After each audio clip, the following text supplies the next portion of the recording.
اجلاس اب آخری مرحلے میں داخل ہو گیا ہے اور اس اجلاس کے شرکاء جمعیت علماء کے قائدین ہیں، ذمہ داران ہیں، ضلع کے، صوبے کے سب اہم لوگ جمع ہیں۔ تو میری یہ خواہش ہے کہ آپ حضرات میں سے موجود لوگوں میں سے کچھ حضرات ایسے ہونے چاہیے جو ہم لوگوں کو یا اپنے اور ساتھیوں کو کچھ مشورہ دیں، 1 منٹ میں، 2 منٹ میں۔ تو اگر کسی صاحب کے ذہن میں کوئی مشورہ آیا ہو تو وہ اپنا نام لکھ کر کے بھیج دیں، انہیں بلایا جائے گا اور ان کی گفتگو کو سنا جائے گا، جو 1 منٹ یا زیادہ سے زیادہ 2 منٹ پر محیط ہو، یعنی مشورہ دیں، تقریر نہ کریں۔ تو یہ ایک آپ حضرات سے گزارش کی جا رہی ہے، کچھ لوگوں کو ضرور کچھ مشورہ دینا چاہیے کام کے بارے میں، پالیسی کے بارے میں۔ ہمارے سامنے کچھ شخصیات ہیں جن کو کچھ باتیں کہنی ہیں، ان میں مولانا مفتی سلمان صاحب ہیں، مولانا سلمان بجنوری صاحب ہیں، مولانا عفان صاحب ہیں، حضرت مولانا رحمت اللہ صاحب ہیں، اور اگر حضرت مولانا عبدالقوی صاحب کے ذہن میں بھی کوئی بات ہو، کچھ فرمانا چاہیں تو وہ بھی ہوں گے۔ اس سے پہلے میں نے بہت ساری تیاری کی ہے، بہت ساری چیزیں میرے پاس ہیں جو مجھے بولنی ہیں، لیکن ان میں سے کیونکہ تجویز کی شکل میں بہت ساری باتیں آ گئی ہیں تو میں ان کو چھوڑ رہا ہوں۔ لیکن میڈیا کے بارے میں ایک بات یہ کہنا چاہتا ہوں کہ اب ہوتا یہ ہے کہ ہمارے جوشیلے غیر تربیت یافتہ نوجوان بات کرتے ہیں میڈیا کی، تو سوشل میڈیا کی اور متبادل میڈیا پلیٹ فارمز کی، کیونکہ یہ بات اب ڈھکی چھپی تو نہیں رہی کہ ہم جو کچھ ان راستوں سے دیکھ سن رہے ہیں وہ ہمارے مزاج، ہمارے تیور اور ہمارے ارادوں تک پر گہری چھاپ چھوڑ رہا ہے، جو کچھ ہم دیکھ رہے ہیں میڈیا کے ذریعے۔ میڈیا جمہوریت کا چوتھا ستون ہے جس کا فرض ہے حکومت کی لاپرواہی کی پول کھولنا، ہٹ دھرم نیتاؤں کی ہیکڑی نکالنا، ان کے کالے کرتوتوں کی پبلسٹی کرنا، جرائم پیشہ عزت داروں کی پگڑی اچھالنا، لوگوں تک عوامی نمائندوں کا نام اعمال پہنچانا، یہ ان کی ذمہ داری ہے۔ کیونکہ جمہوریت میں اقتدار کے دل میں لوگوں کا ڈر بنے رہنا بے حد ضروری ہے۔ اس کو دوسرے الفاظ میں سیاسی جواب دہی کہیں گے۔ ادھر ڈر نکلا اور ادھر منمانی شروع ہوئی، آج ایسے ہی ہو رہا ہے، سارا ڈر نکل گیا ہے۔ میڈیا نے اپنی طاقت کو حکمرانوں کے ہاتھوں گروی رکھ دیا ہے۔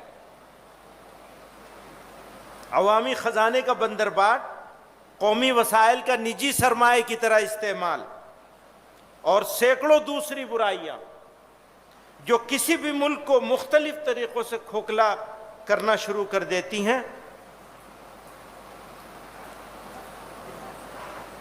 سوچئے ہمارا میڈیا موجودہ سیاسی صورتحال کو بہتر بنانے میں کیا کردار کر رہا ہے؟ بجائے بہتر بنانے کے بربادی کی طرف لے جایا جا رہا ہے۔ تو ہم میڈیا سے یہ کہنا چاہتے ہیں کہ اسے بدلاؤ لانا پڑے گا۔ اگر وہ بدلاؤ نہیں لائے گا تو ملک کے ساتھ غداری کے مترادف ہے۔ اپنی ذمہ داری کو نظر انداز کرنا اور اس کو چھوڑ دینا۔ فلسطین کے اوپر تجویز آ چکی ہے، میں اس کو چھوڑ رہا ہوں۔ سدبھاونا منچ، اس کے بارے میں کئی باتیں کہنا چاہتے ہیں لیکن وہ بھی تجویز کی شکل میں آ چکا ہے۔ کامن سول کوڈ کا معاملہ بھی تجویز کی شکل میں آ چکا ہے۔ تو ہم اتنا ہی کہنا چاہتے ہیں کہ اگر مسلمان ہو جائے اور اسلام پر عمل کرنے کا فیصلہ کر لے تو کیسا بھی سول کوڈ آ جائے، کیسا بھی قانون بنا لو، لیکن مشکل یہ ہے کہ خود مسلمان. تو اندرونی بحران سے ہم کو نکلنا ہوگا اور نکالنے کے لیے ہمیں محنت کرنی ہوگی. اصلاح معاشرہ کی بات آ چکی ہے. انصاف کی ایک بات ہے جو نہیں آئی ہے. ہوتا یہ ہے پچھلے مہینے میں 18 حادثے ہوئے ہیں موب لنچنگ کے. ایک مہینے میں 18 حادثے. تو کسی مہذب ملک اور مہذب سماج کے لیے اس سے زیادہ بدبختی کی کوئی بات نہیں ہو سکتی ہے. اور کسی جماعت کے لیے جو یہ دعویٰ کرتی ہو کہ وہ سب سے بڑی جماعت ہے, سب سے قدیم جماعت ہے, اتنا بڑی تاریخی وراثت لے کے بیٹھی ہے, لیکن ہم گراؤنڈ زیرو پر جانتے ہی نہیں ہیں کہ ہم کیسے ان واقعات کو اکٹھا کیا جانا ہے, کیسے اس کی رپورٹ کرنی ہے. ایک جگہ حادثہ ہوتا ہے تو لکھنؤ سے بھیجنا پڑے گا, بمبئی سے بھیجنا پڑے گا, کلکتے سے بھیجنا پڑے گا. حالانکہ ہر ضلع میں لوگ ایسے موجود ہونے چاہیے جو ان واقعات کو مرتب کریں. اس کو کہتے ہیں انگریزی میں فرسٹ ہینڈ انفارمیشن, یعنی بغیر کسی ذریعے کے اطلاع کا کلیکٹ کرنا, جمع کرنا اور جمع کر کے اس کو ادارے تک پہنچانا. سیکنڈری سورس نہیں ہونا چاہیے. اخبار میں خبر پڑھی ہے جی, کلکتے کے اخبار میں چھپا ہے کہ مرشد آباد میں ایسا حادثہ ہوا, اور اس کے اوپر ہم لوگ اپنی رپورٹ تیار کر کے اس کو اگر بھیجیں گے آگے, اس رپورٹ کی کوئی حیثیت نہیں ہوگی.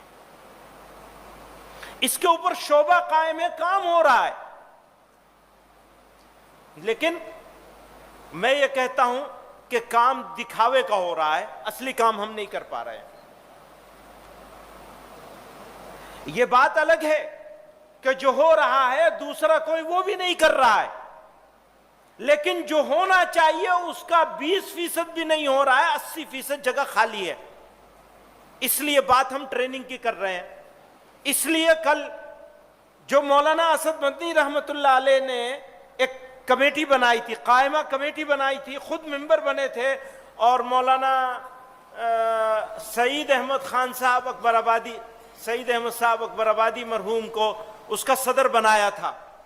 مولانا افضال الحق جوہر قاسمی جنرل سیکریٹری بنے تھے. کل کی ورکنگ کمیٹی میں پرسوں کی الحمدللہ جمعیت علماء ہند نے اسی کام کے لیے, ہر ضلع میں ہمارے پاس تربیت یافتہ افراد ہونے چاہیے, اور اگر وہ تربیت یافتہ افراد, بالکل ٹھیک ہے کہ علماء کے باہر سے بھی جوڑ لیے جانے چاہیے, لیکن اگر علماء کے پاس یہ صلاحیت نہیں ہوگی تو ہم تو ایسے ہی ادھورے رہ جائیں گے. تو اللہ کی مہربانی سے 2-2.5 سال کی محنت سے ہم لوگ آج اس نتیجے پر پہنچے کہ ایک کمیٹی بنا دی گئی ہے. حضرت مولانا رحمت اللہ صاحب دامت برکاتہم کو اس کا صدر بنایا گیا ہے. ابھی جنرل سیکریٹری کسی کو نہیں بنایا ہے, وہ ورکنگ کمیٹی سے اختیار ہم لوگوں نے لے لیا ہے, لیکن اراکین میں ہوں, مولانا حکیم الدین صاحب ہیں, مولانا نیاز فاروقی صاحب ہیں, مفتی عفان صاحب ہیں, اور مفتی شمس الدین صاحب ہیں, اور کون صاحب ہیں, ایک صاحب اور ہیں کوئی, وہ کل وہ تجویز پڑھ کے سنائی حضرت مولانا سلمان بجنوری صاحب دامت برکاتہم ہیں. تو آج صبح اس کی ایک میٹنگ ہو گئی, آپ کی ایبسنس جوڑ لی گئی ہے, 2 لوگوں نے غیر حاضری کی ہے. جی ہاں یہ بات صحیح ہے, اطلاع نہیں تھی, لیکن جرمانہ پھر بھی دینا پڑے گا آپ کو. تو ایک میٹنگ آج فجر کے بعد الحمدللہ اس کمیٹی کی ہو گئی ہے, اور دوسری اگلے 15 دنوں میں ہوگی انشاءاللہ.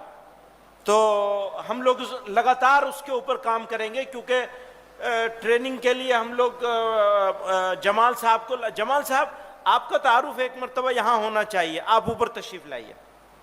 یہ مظفر جمال صاحب ہیں, ایک بڑی کمپنی یونیلیور میں سینئر مینیجر پوسٹ پر تھے, وہاں سے چھوڑ کر الحمدللہ جمعیت علماء کے ساتھ آئے ہیں, اور ایک پروجیکٹ مینجمنٹ آفس بنایا گیا ہے. مولانا مولانا عمر صاحب اور مظفر جمال صاحب، یہ دو حضرات اس شعبے کو سنبھالیں گے اور صوبوں میں بھی قائم کیا جائے گا۔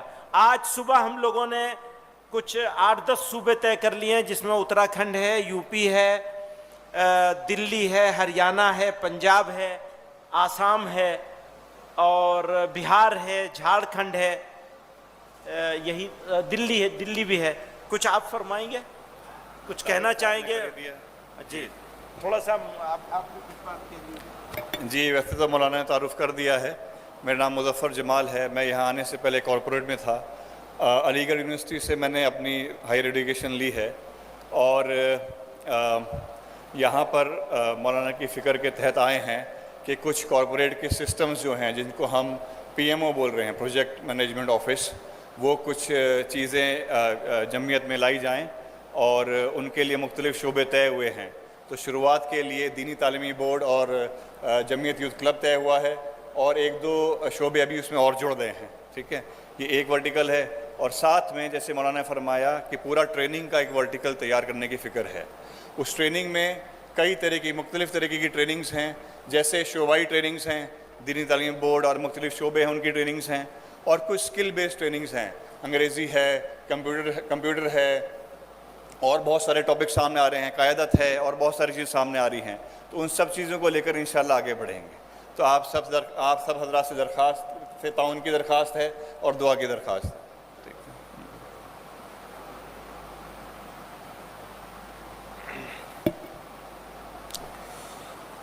تو یہ ایک بات ہو گئی ٹریننگ کے بارے میں، کام کی ترتیب کے بارے میں، کام کو پیشہ ورانہ انداز میں کرنے اور کروانے کے بارے میں۔ میں ایک بات اور عرض کرنا چاہتا ہوں جس کو آپ حضرات بالکل ادروائز نہیں لیں گے۔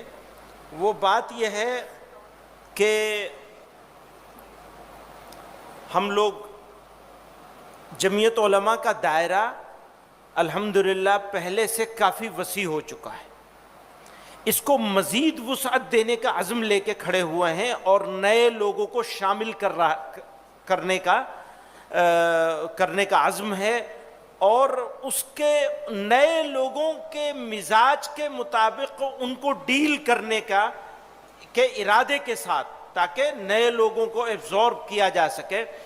تو اس میں 2 باتیں بہت ضروری ہیں جو ہم لوگوں کو سیکھنی ہیں۔ وہ یہ کہ اپنے نظریے پر کوئی کمپرومائز نہیں کریں گے۔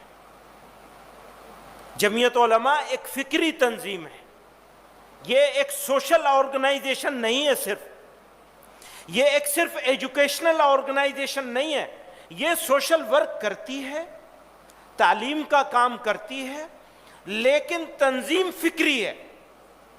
اگر ہمیں اپنے سوشل ورک کرنے کے لیے، اپنے تعلیمی خدمات کو انجام دینے کے لیے، اسکول بنانے کے لیے، اسپتال بنانے کے لیے، کالج بنانے کے لیے، یونیورسٹی بنانے کے لیے اپنے فکر سے سمجھوتا کرنا پڑے یا فکر چھوٹنے لگ جائے، تو ہمارے لیے ضروری ہے کہ ہم اس کام کو چھوڑ دیں گے، لیکن اپنی فکر کو مضبوطی سے پکڑے رکھیں گے، اس کو نہیں چھوڑیں گے، اس پر کوئی کمپرومائز نہیں کریں گے۔ تو اپنی افکار و نظریات، اپنی تاریخ، اس سے ہم آہنگ ہو کر ہم کو بڑھنا ہے آگے۔ اس حوالے سے ایک ذمہ داری مفتی افتخار صاحب کو دی گئی ہے کہ وہ کچھ مواد تیار کریں گے اور اس مواد کو اضلاع کی بنیادوں پر نوجوان ساتھیوں میں، کیونکہ اچھی بات یہ ہے کہ کافی نوجوان اضلاع کے لیول پر ہمارے ساتھ جمعیت علماء کے ساتھ جڑ گئے ہیں، جہاں جہاں ہم جا رہے ہیں ہم یہ دیکھ رہے ہیں کہ نوجوان علماء کافی تعداد میں آگے آ گئے ہیں۔ تو پھر ان کی تربیت کے لیے، جہاں اور چیزوں کی تربیت کے لیے ضرورت ہے وہاں اس کی بھی ضرورت ہے۔ ہم یہ امید کرتے ہیں کہ مفتی افتخار صاحب کی توجہ سے، وہ مفتی شمس الدین صاحب کی توجہ سے، مفتی افتخار صاحب آپ حضرات مل کر جلدی سے اس کو تیار کر لیں گے، پھر یہ اکابر اس کو ایک نظر دیکھ لیں گے اور اس کے اوپر کام شروع ہو جائے گا۔ اسی میں ایک اور اہم بات ہے وہ یہ کہ جو نوجوان علماء فارغ ہو رہے ہیں مدارس سے، ان میں ان کی طرف سے ان کے بارے میں ایک شکایت یہ آ رہی ہے کہ فارغ ہونے کے ساتھ اور فارغ ہونے کے فوراً بعد بڑی تعداد ایسے لوگوں کی ہے جن کو رہنمائی نہیں مل رہی ہے، جن کو جوڑا نہیں جا رہا ہے، جن کے ساتھ رابطے نہیں کیے جا رہے ہیں۔ یہ تجویز بہت دنوں سے زیر بحث ہے کہ کوئی ایک پلیٹ فارم ایسا ہونا چاہیے جو نئے فارغ علماء کو اپنے ساتھ جوڑے۔ تو جمعیت علماء سے بہتر تو کوئی نہیں ہو سکتا، تو جمعیت علماء کے پاس کوئی ایسا نظام ہونا چاہیے یا جمعیت علماء کو اس کے بارے میں سوچنا چاہیے اور کرنا چاہیے، یہ ایک تجویز ہے۔ میں مسلم نوجوانوں سے کہنا چاہتا ہوں کہ ان کو ہوشیار رہنے کی بہت ضرورت ہے۔ یہ جو جذبات کا کھیل ہوتا ہے، لوگوں کو جذبات ایک طرف سے گالی دلوائی جا رہی ہے تو جواب میں آپ کو بھی گالی دینے کے لیے اکسایا جا رہا ہے، تو پلیز اس سے ہوشیار رہیے، اس کے چکر میں بالکل مت پڑیے۔ اگر آپ اس کے چکر میں پڑیں گے تو ہمارا نقصان ہو جائے گا۔ آخری بات کرنے سے پہلے، ابھی NCPCR آج ہی ہمارے پاس رات ایک وہ آیا ہے، نوٹس آیا ہے کسی NCPCR کا جو کمیشن ہے، اس نے یو پی کے چیف سیکریٹری کو، یو پی گورنمنٹ کو لکھا ہے، اور اس کے لکھنے کے جواب میں اس نے رپورٹ طلب کی ہے یو پی حکومت سے کہ جو نمبر 1 یو پی کے مدارس میں پڑھنے والے بچے جو بنیادی تعلیم حق قانون کے تحت آتے ہیں، ان کے ہندو بچوں کو اسکولوں میں داخل کرایا جائے۔ ایک بات یہ کہنا چاہ رہا ہے وہ کہ جو ہندو بچے مدرسوں میں پڑھ رہے ہیں ان کو اسکولوں میں داخل کرایا جائے۔ دوسری بات، یو پی کے چیف سیکریٹری نے اپنے سب ضلع مجسٹریٹس کو یہ آرڈر بھیجا ہے کہ غیر تسلیم شدہ مدارس جن کی تعداد 4204 ہے، ان میں داخل بچوں کو بنیادی حق تعلیم کے تحت اسکولوں میں داخل کیا جائے۔ جن مدارس کا سروے نہیں ہوا ان کا بھی فوری سروے کرایا جائے۔ جب یہ اس سے پچھلی مرتبہ یو پی کے مدارس کا سروے آیا تھا، سروے کا آرڈر آیا تھا، تو یہ چاہا گیا